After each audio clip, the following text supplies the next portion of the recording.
Longines is a company that has always made a great quality timepiece that has been an excellent value for the money.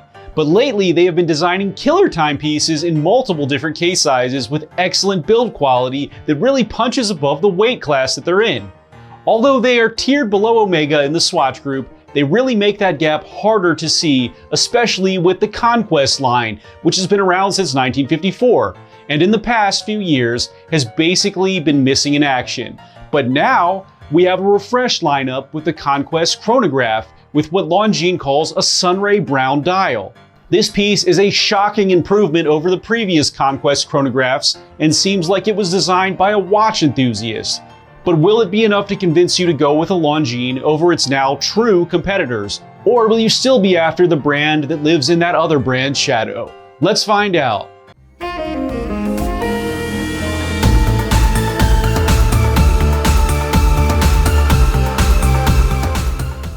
What's up everyone, it's Chris with the Little Treasury channel. Welcome back. This is where we bring you original and in-depth watch content at least once per week. If you haven't already, please make sure to hit the subscribe button and hit the notification bell to be alerted as soon as we upload. I'm from Little Treasury Jewelers, which is located in Gambrills, Maryland. And it's where you go when you're in the know. As always, the watches that I review are for sale and can be purchased, so please see the description below to contact us. If you're just joining us now, I'll go over the watch's detailed measurements and features, and then I'll offer my personal opinion at the end. In our last video, I reviewed the Seiko SNR 053 Aurora US Exclusive Edition, which is a Seiko LX model, being Seiko's top lineup that has the spring drive movement and an all titanium construction. It also has a wonderful micro adjustment to name a few features.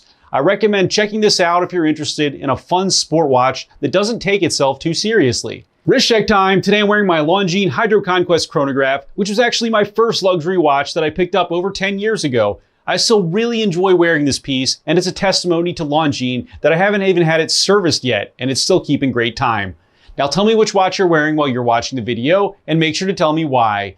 Now let's get on to the features. The Longines Conquest Chronograph has a 42mm case width, not counting the crown protector, a 14.6mm thickness, a 50.2mm lug-to-lug, a 21.7mm lug width, a 35.5mm crystal diameter, and it weighs in at 169.72 grams.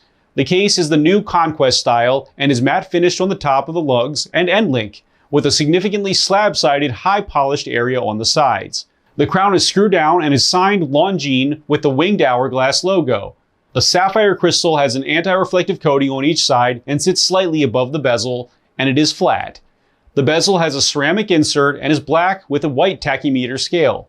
It is stationary and does not turn. The dial is a Sunray style in brown and really looks good if you ask me. We have silver toned markers for the hours with white pips beneath each. A black second grade can be found along the edge of the dial with a black ring connecting each hour marker below it.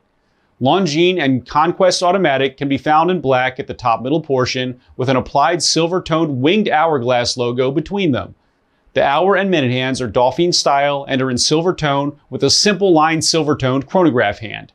The 30-minute chronograph subdial can be found in black at the top left portion with white markers and a silver toned hand. The actual second subdial can be found at the right middle portion in black with white numerals and a silver toned hand. And the 12-hour chronograph subdial can be found in black with white markers and a silver toned hand. And this is a no date model, so no date is here.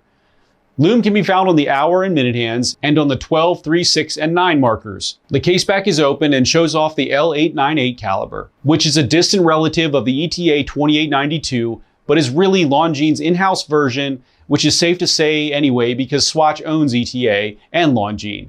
It is self-winding, beats at 28,800 beats per hour, and has a 59-hour power reserve. No accuracy numbers are published here. The bracelet is an H-link style with high-polished inner links, and the outer sections are matte finished. It has a beautiful and significant taper with a signed Longines integrated push-button butterfly clasp with no micro adjust. The Longines Conquest Chronograph is 100-meter water resistant, is part of Longines' new Conquest lineup, and can be yours for $3,650. Now for my personal opinion. Longines has really upped their game lately and seems to be extremely aiming for Tudor as its competition with these. We have a very similar case style with an abundance of matte finish and similar overall aesthetic, but this is uniquely Longines with the perfectly spaced tachymeter scale, 3 subdials, and the sunbrush dial with the black ring. I like how they removed the date here too, since this is something that can ruin the aesthetic for some, especially at the 4 position, which is where it most likely would have gone. If it were at the 6 position, that would have been great, but it still adds to the overall busyness of that dial. The bracelet is excellent and has a significant taper, which adds to the comfort, and I really do appreciate that they are taking cues from their sister company, Omega, after the latest Speedmaster success with the new similarly linked, highly tapered bracelets. The dial color on this is described as a brown, but to me it looks gold, and this piece totally reminds me of the Moonshine Gold Speedmaster that I reviewed before, but for a fraction of the price. While the case is a bit slabby looking, it feels great on my 6.5-inch wrist and wears very well too, especially for a chronograph.